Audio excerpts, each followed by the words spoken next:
पंडित जी आप रख लेंगे और कहेंगे कि ये पहुंच गया आपके बाबूजी को, देखिए ये बुर्बक बनाने का काम बंद कीजिए। अब हम पढ़ लिख लिए हैं और हमको समझ में आती है, और इसीलिए ये जो ब्राह्मणवादी सिस्टम है पहले समाज में था, आजकल राजनीति में चली गई है, इससे हमको आजादी चाहिए। और जब मैं बोलता हूं ब्राह्मणवाद से आजादी, तो कुछ हमारे ब्राह्मण दोस्त आकर के कहते हैं कि तुम ब्राह्मण के खिलाफ क्यों बोलते हो।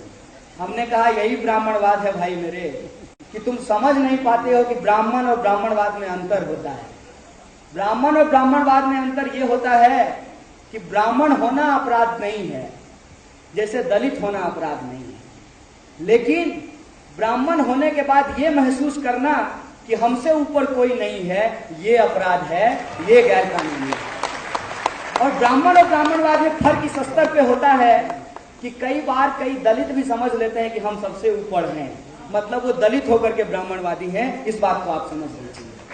अगर यादव कहता हो कि हम पटेल से शादी नहीं करेंगे, तो वो यादव होकर के ब्राह्मणवादी है, इस बात को आपको समझना पड़ेगा। अगर शेख साहब कहते हो कि अंसारी से अपनी बेटी का निकाह नहीं करेंगे, मतलब वो भी ब्राह्मणवादी है। जब हम ब्राह्मणवाद बोलते हैं, इसका मतलब किसी जाति से नहीं, किसी धर्म से नहीं, किसी लिंग से नहीं, किसी पहचान से नहीं, उस व्यवस्था से है जो ऊंच नीच पे आधारित है, छुआछूत पे आधारित है, और उस ऊंच नीच को खत्म करना है, क्योंकि समता मूलक समाज बनाना है। और ये ब्राह्मणवाद राजनीति से लेकर के, अर्थव्यवस्था से लेकर के तमाम तरीके की सामाजिक व्यवस्थाओं में पाया जाता है, और हमको इस ब्राह्मणवाद से आजादी चाहिए। हमारे पत्रकार मित्र बैठे हुए हैं, मेहनत करके एक रिपोर्ट जाकर के लिखेंगे और एडिटर कहेगा कि इसको मत छापो, वहां भी ब्राह्मणवाद काम करता है। उसको लगता है कि हमसे ज्यादा ज्ञानी कोई नहीं है। एक गोस्वामी जी हैं, आजकल स्वामी जी का बड़ा दबदबा है। कुछ लोग मीडिया में बैठे हुए हैं और कुछ लोग सुबह सुबह आकर के कपालभाति करवाते हैं। और एक तो ऐसा मुंगेरिया पिस्तौल है कि पता नहीं वो कब बैक फायर कर जाए, गोली चलाएंगे आगे, चल जाएगा पीछे।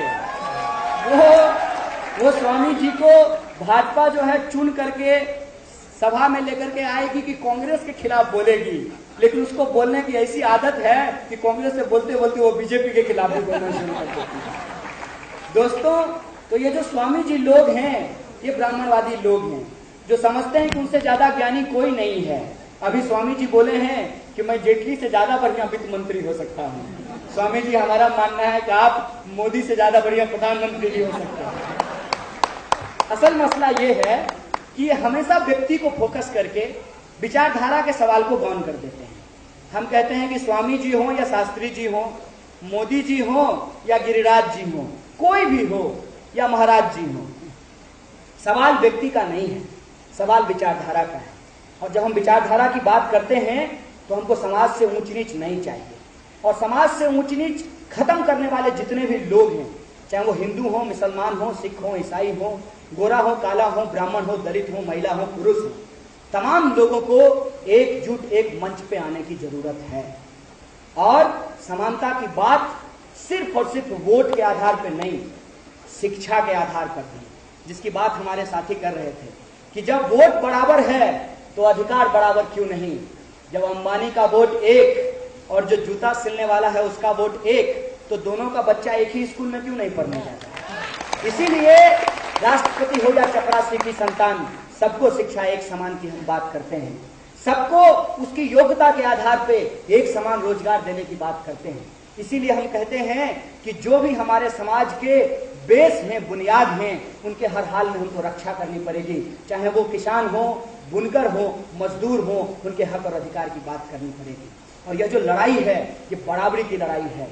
इस बराबरी की लड़ाई में मैं कहता हूं कि ये लड़ाई, ये रास्ता अंबेडकर का रास्ता है, और जो लोग इस लड़ाई को कमजोर करना चाहते हैं वो गोलवलकर का रास्ता है। और अंबेडकर और गोलवलकर की इस लड़ाई में अंबेडकर के सिपाही जीतेंगे, ये बात मैं उनको बता देना चाहता हूं। इसीलिए हमारा जो नारा है जय भीम लाल सलाम, उसका मतलब यह है कि बाबा साहब भीमराव अंबेडकर ने, कबीर ने, पेरियार ने, संत तुकाराम ने, अन्ना भाऊ साठे ने, तमाम तरीके के लोगों ने बराबरी की बात की है। उस संतों की परंपरा को, उस बराबरी के संघर्ष को, उस दर्शन को, उस सिद्धांत को हमको आगे लेकर के जाना है। जय भीम के नारे को बुलंद करना है, भूल जोहार के नारे को बुलंद करना है। और दूसरी तरफ मार्क्स, लेनिन, चे, माओ और तमाम तरीके के जो भगत सिंह, ये तमाम जो क्रांतिकारी लोग हैं जो समाज के अंदर आर्थिक समानता की बात करते हैं, इस सामाजिक समानता और आर्थिक समानता के सिद्धांत को एक करके, जय भीम लाल सलाम के नारे को आगे बढ़ा करके, जन आंदोलनों को एक साथ करके एक रेनबो कोलिशन बना करके, इस जो एक रंग पे सब रंग की लड़ाई है, सब रंग को जिताना चाहते हैं, इंद्रधनुषी क्रांति लाना चाहते हैं, जय भीम का नारा लगाना चाहते हैं और समानता को स्थापित करते हुए असमानता को परास्त करना चाहते हैं, तो इस लड़ाई में हमारा साथ दीजिए, एकजुट होकर के लड़िए, क्योंकि बिन लड़े न कुछ भी मिलता है, बिन हवा न पत्ता हिलता है। हमको लड़ना पड़ेगा, वो हवा, वो बदलाव की हवा को उठानी पड़ेगी। चुनाव की हवा भी चलेगी, उसमें हम बदलाव की हवा चलाएंगे और वो बदलाव की हवा समाज में बेहतरी के लिए होगा, मुख्यमंत्री और प्रधानमंत्री बनाने के लिए नहीं होगा। ये सवाल आज हमारे सामने है।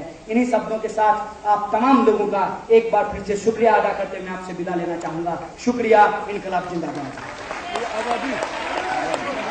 आजादी आजादी।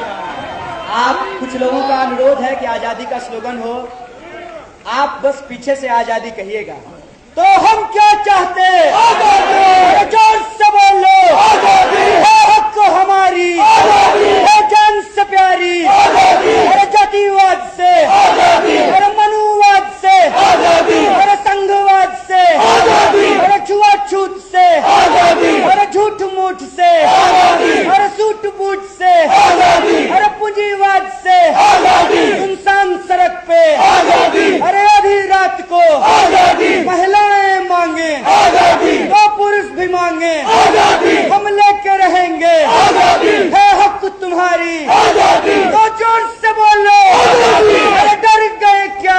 आजादी। अरे ऊंचा बोलो। आजादी। अरे मैं भी बोलूं। आजादी। तो मिलकर बोलो। आजादी। अरे सुन ले मोदी। आजादी। भागवत भी सुन ले। आजादी। आरएसएस सुन ले। आजादी। हम लेके रहेंगे। आजादी। है हक हमारी। आजादी। है जान से प्यारी। आजादी। है प्यारी प्यारी। आजादी। जो तुम ना दोगे। आजादी। हम छीन के लेंगे। आजादी। हम लड़के लेंगे। आजादी। तुम कुछ भी कर लो। आजादी। हम लेके रहेंगे। आजादी। तुम पुलिस बुलाओ।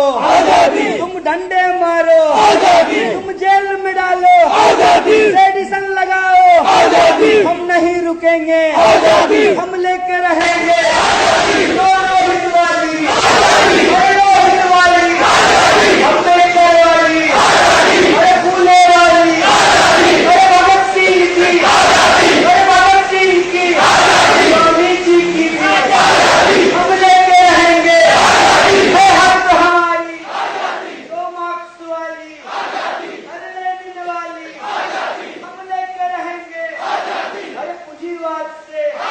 साम्राज्यवाद से